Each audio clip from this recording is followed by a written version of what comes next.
What's up, HC Nation? This is Zach Edwards with another episode of the Adventure Box Podcast. Thank you so much for joining me. It's all brought to you by Historical Conquest, which is a really fun game. You don't have to know anything about history to play the game, but you're going to be playing it and having fun with it, and actually you're learning history at the same time. So it's basically like a Pokemon Yu-Gi-Oh! Magic, but mixed with the gameplay of Risk. It's really fun. Try it out. And that's it for our sponsors. So let's go on to what we're going to be talking about today. Today we're going to be ending the Roman era. We are talking about the crisis in the 3rd century. Now, if you don't know about this, this is like civil wars galore. This is like the Baric emperors, which are military emperors. All these different things because they couldn't get their junk together. That's right. Because they couldn't figure things out amongst themselves, it blew up.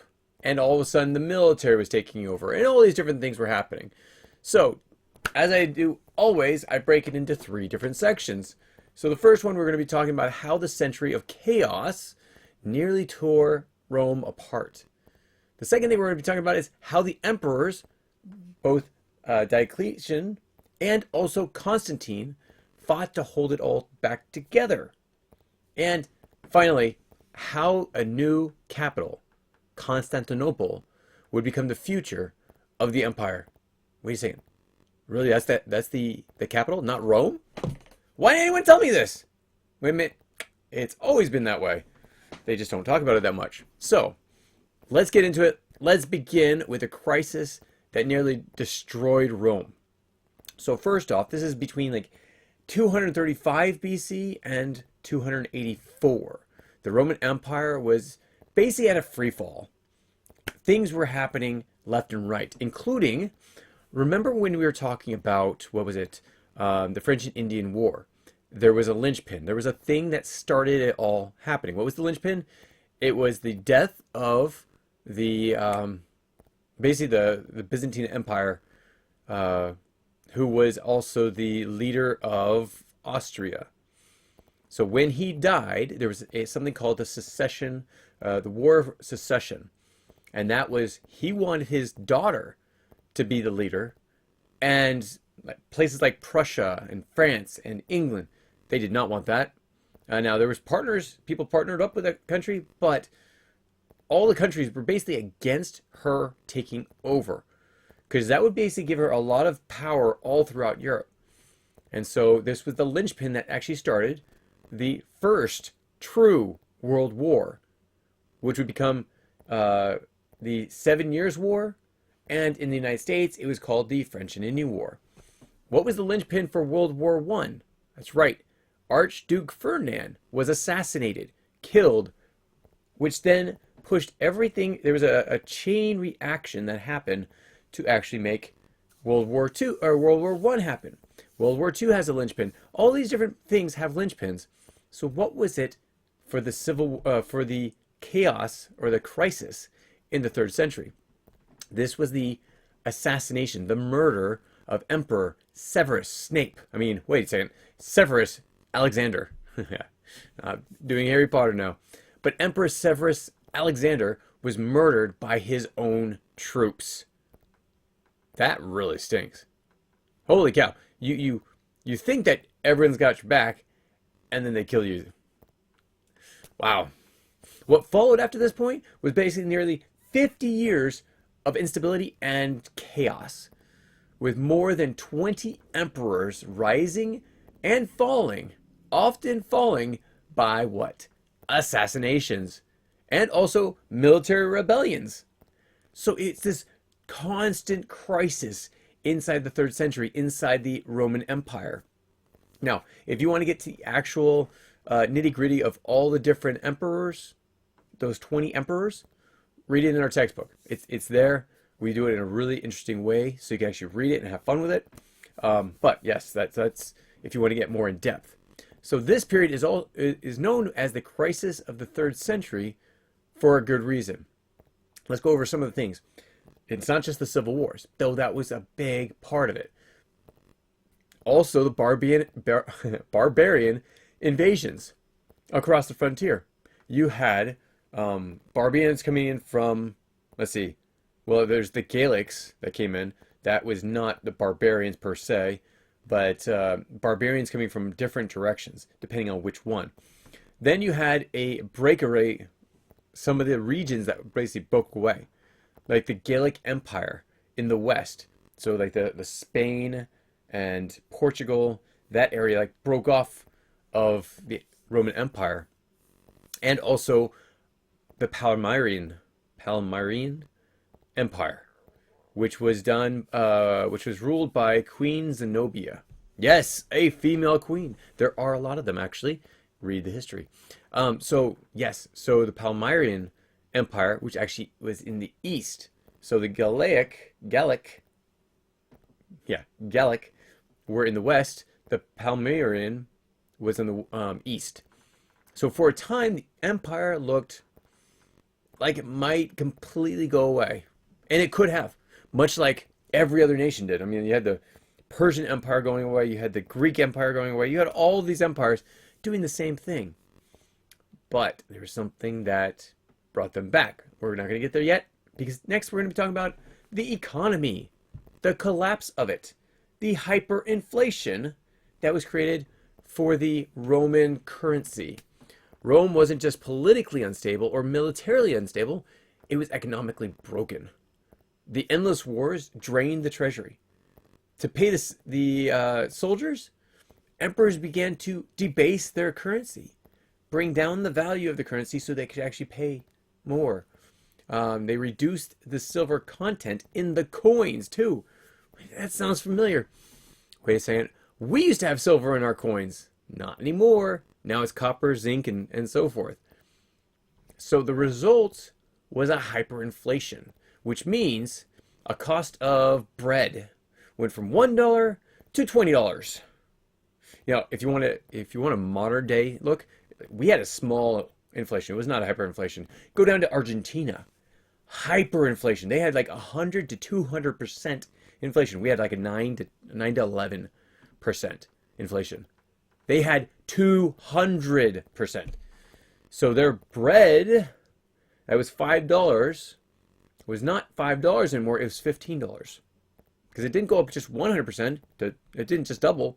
It went up almost 200%. So two times added on to the original price. So about $15 for a $5 loaf. That is extreme. People couldn't pay for food. Prices skyrocketed everywhere. Trade, of course, declined. Nobody wanted to trade with you if your currency was worth nothing. So what else? Local economies collapsed.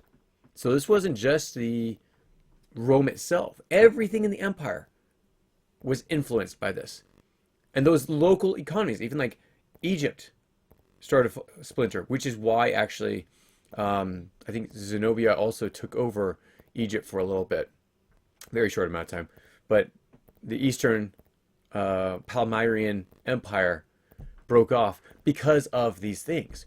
Urban populations, so those in the city, shrank, which might have been a good thing, and the rural self-sufficient replaced the Roman commercial network, which basically means people started to barter and trade amongst themselves in the rural area.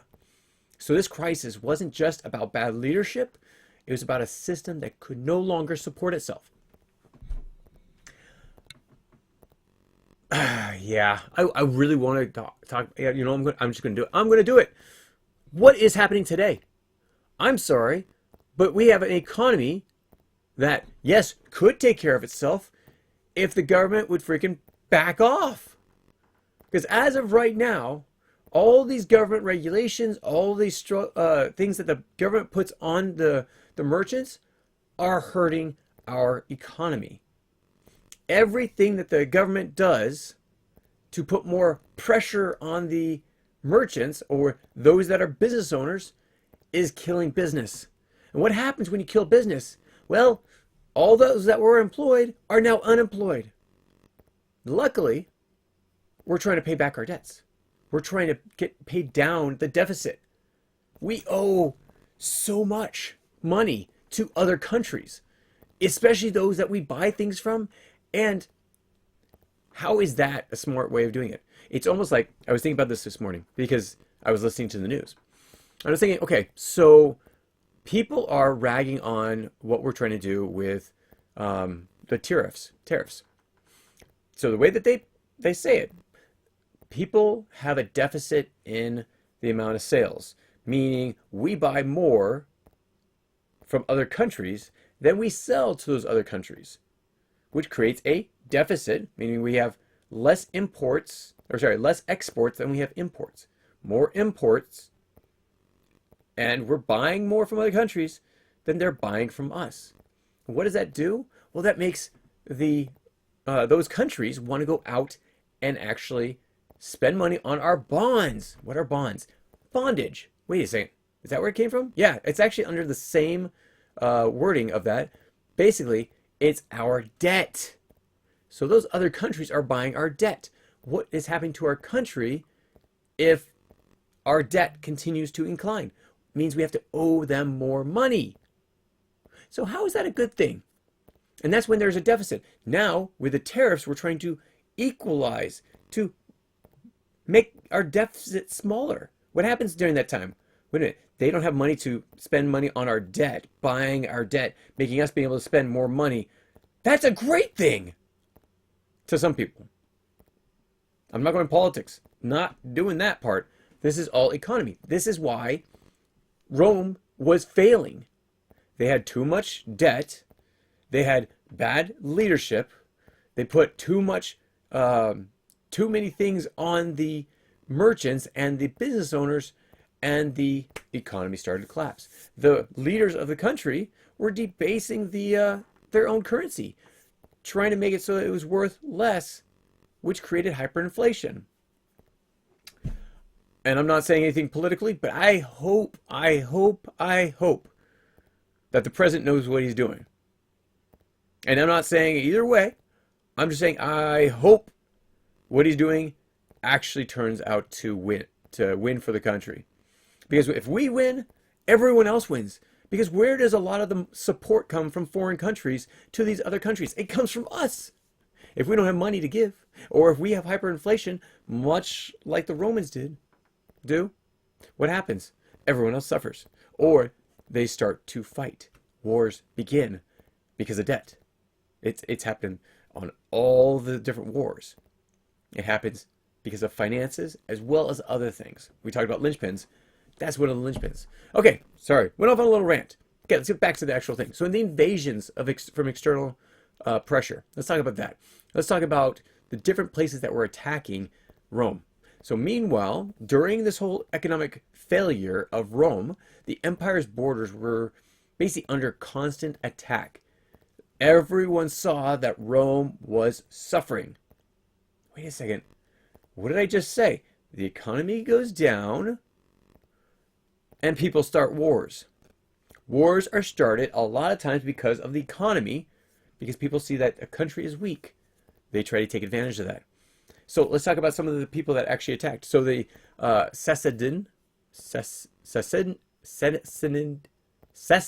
there we go, Sassanid Empire in Persia pushed hard on the east, even capturing Emperor Valerian, yes, sorry, captured him alive in 260 AD. The Germanic tribes, like the Goths, the Franks, the Alemanni, I think it was called, they invaded across the Rhine. You know, the Rhine is the river that basically was a barrier for Italy, and they started coming into Italy with emperors dying in battle or being overthrown almost annually. The empire could not maintain a cohesive defense. Their soldiers were not being paid. What are you saying? Economy. Dang, happened again. The economy was hard. Soldiers weren't being paid. Defenses went down. Why? That just makes sense. The army was loyal to gold, not the government. And the generals became the kings in all but name. Why? Because they were the ones that were actually providing the money to pay for the soldiers. Because the government would not pay for the soldiers. The soldiers didn't care what happened with the government. They happened what happened to their leaders, their generals, because that's how they got paid. But out of all this chaos rose one man who changed everything. His name was Diocletian. Now, Diocletian was basically, I don't like saying this word for him, but I'll just say he saved Rome. Diocletian was a military commander of very humble origins. He seized power in 284 AD. What made him different from was basically how he rose to power. Well, no, it wasn't how he rose to power, but what he did with it. I think that was the more important thing. He didn't just want to rule the empire, he wanted to rebuild it. First, Diocletian declared himself Dominus, which means Lord. Breaking the centuries of Roman tradition that emperors were simply first among equals. That's such a lie. That was such propaganda put on by who? Caesar Augustus. He says, I am the first citizen, which means I am all equal with you guys, but I have power. It was propaganda. Diocletian, he embraced a new imperial image, divine, untouchable, and above the people. Okay, so he basically didn't pull the wool over everyone's eye, or try to pull the wool over everyone's eye. He was upfront with everyone. And he created something that was amazing. It was called the Tetrarch, the Tetrarchy. This was a rule by 4. So, this is how it's set up. Okay, so the empire was too big. Diocletian knew this. So what he did was he sectioned it into 4 different spots. He had Eastern and the Western. So that's 2 spots. But then, in the northern of each of those regions, he put what? The Augustus, the senior emperor. And what did he do down below? He put the Caesar, the junior emperor. And basically what happened was, when the 2 on the top either retired or died, the 2 from the bottom would move into that position and somebody would be replaced underneath. It was like the perfect rule because they always had someone to take over after the fact. Diocletian ruled the east, and his friend Maximian, yes, ruled the west. And why did Diocletian want the east? Because there's a lot of money there. There was. It was Persian, Israel was there, Egypt was there, all that. Greece, that was all the east.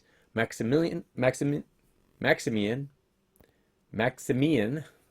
ruled the west, Spain, Italy, Portugal, and down in into North Africa as well. So this created a regional control and better coordination, especially in times of crisis. For a while, the system worked fantastically. Everything was being rebuilt. Rome came back to stability. The frontier was stabilized. The defensive wall, the Hadrian Wall, was solidified. And they enforced tax reform. And it also helped them to suppress revolts. Excuse me. Okay, let's talk about what happened to the economy during this time. What are you saying? Yeah, what did happen? Because the economies were the ones that started a lot of the wars, or at least put a lot of pressure to allow people to go to war. So during Diocletian's rule, he fought inflation. Diocletian issued an edict of maximum prices. Okay, wait a second. What are you talking about? Price control? He set wages and price limits across the empire. It largely failed, actually. Sorry, did not help. Because the merchants do not want the government to control them, because sometimes things cost more and they have to sell it for more. But it showed how seriously the crisis was he was taking the crisis. He actually did care, so he was trying different things. He also overhauled the tax collection, military recruitment, and the bureaucratic organization. This basically laid the groundwork for a more centralized and authoritarian empire. Oh, wrong direction. Okay, so it's like I don't know how to show a diagram of this, but you're going one direction and you're failing. So you're like, oh, we need to do another one. It's like, great. And then all of a sudden you do that one and it goes like, it bypasses the good area and you go to the other end. You start another crisis. So this is where basically Diocletian at one point said, you know what? I'm done. I'm retiring. And the tetrarchy, it didn't collapse right away. He put in another ruler. The problem is, no ruler coming after another ruler will actually sustain everything the same way. So it took nearly 20 years of civil war and for a single leader to rise above the rest. Because every one of the, you got to read it in the textbook, but it's basically he puts someone else in control. Maximian leaves, puts his son in control. Well, that son wants everything. He wants power for himself, and so he starts fighting everyone. Well, the person that took over for Diocletian did not like that, and the Caesar that was supposed to be under Maximian's son did not like that. And so there started to be a war in the West. Maximian came back trying to help out his son, and son said, I don't want your help. Well, then fine. The father backed off and basically let it all fail. And this is when one person comes to the rescue. And he is the most well-known, besides Julius Caesar and Caesar Augustus, most well-known leader. Who is that? It's none other than Constantine. He claimed power in 306 AD, but only after defeating his rival emperors at the battle like Milvian Bridge. Now this is an interesting one. Milvian Bridge is significant. During this time, Constantine saw a vision. It was of a cross in the sky, and the words, "In this sign, conquer." So actually, he took that as a sign of Christianity. And he said, if you let me win this war, I will devote myself to you. So he adopted the Christian symbol, put it on all their shelves, the sign of the cross. And words on there as well, the words on there as well. And he won the war. So automatically, he starts his process of conversion, though it takes him basically until he dies to actually convert.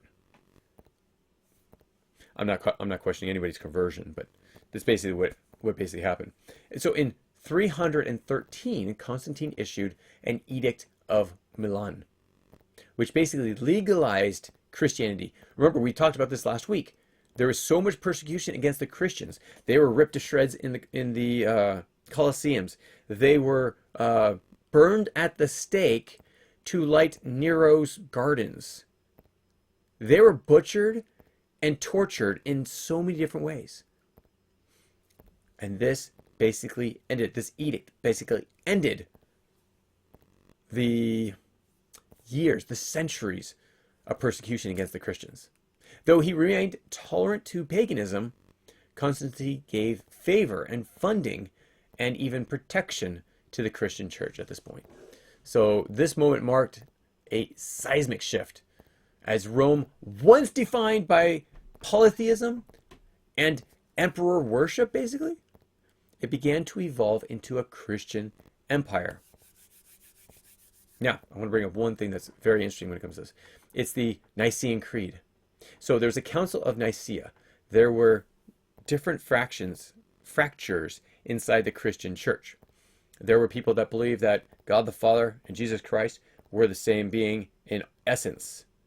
And there was another group that said, no, there's the Father and there's the Son and the Holy Ghost, that there are three distinct beings. The three distinct beings was basically not only put on by Arius, but Arius was one of the priests, the Christian priests down in Egypt, down in the city of Alexandria in Egypt. he's one of the most outspoken ones. And so he went to the Council of Nicaea because Constantine wanted unity in the Christian church. Well, the bishops voted on which one it should be. Constantine had power in that decision as well.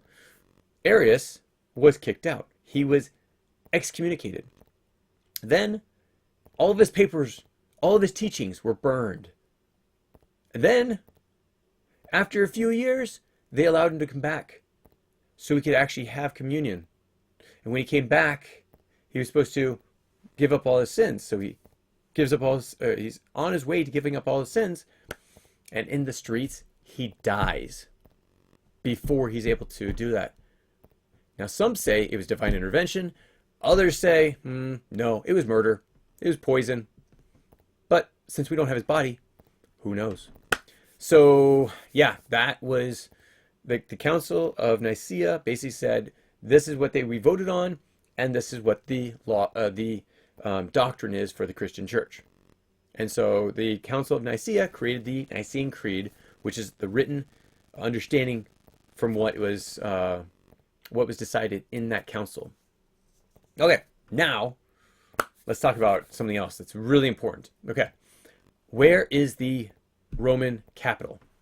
Rome, right? Not at this point.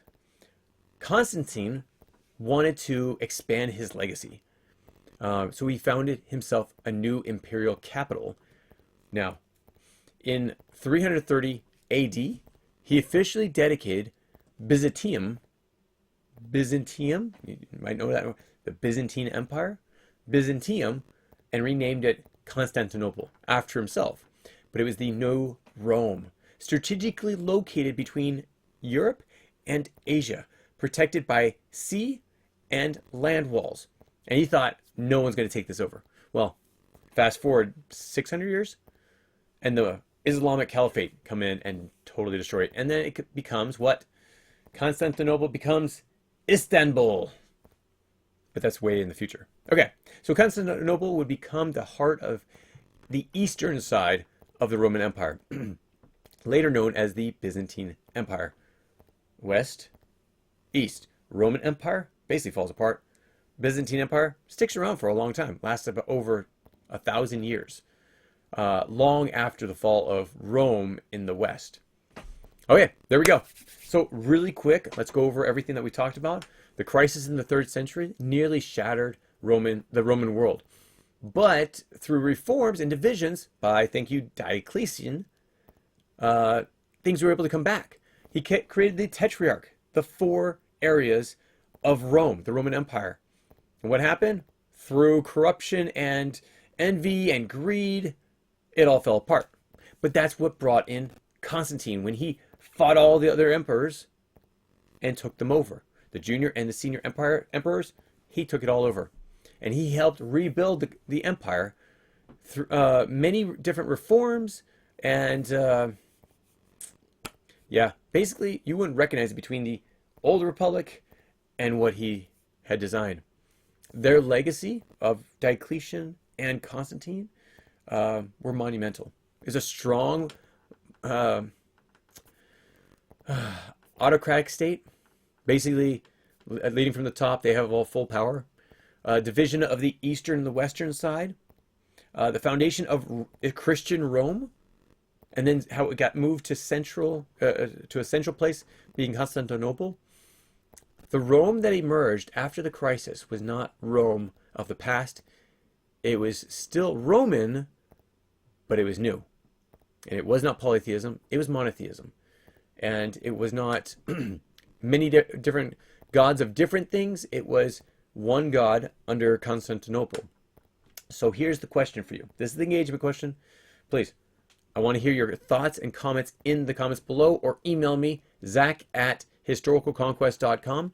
How do you think history would have changed if Rome hadn't split into 2, Eastern and Western? Or if Constantinople had never moved, if Constantine had never moved the capital to Constantinople, what would have happened? What are some of the possibilities that you think of that could have actually come from that? That's it. I appreciate you guys staying with us. Thank you so much, and we will see you. Let's see, this is Monday. We will see you tomorrow with, let's see. We are going to be talking about, that's right, we are talking still about the War of 1812, but we actually end it this week. This is our last episode of the War of 1812. We're going to be going into westward expansion next week. And on Wednesday, look forward to it, we're going to be talking about the legacy of Rome. Also, a lot of the failures and the barbarians coming over. Yeah, Constantine might have brought back Rome, but didn't stick around for long. Thank you so much for joining us, and we will catch you next time. Take care, everyone. Bye. If you have any comments or questions, add them to the comments below. Otherwise, we'll see you tomorrow, actually. Take care. Bye.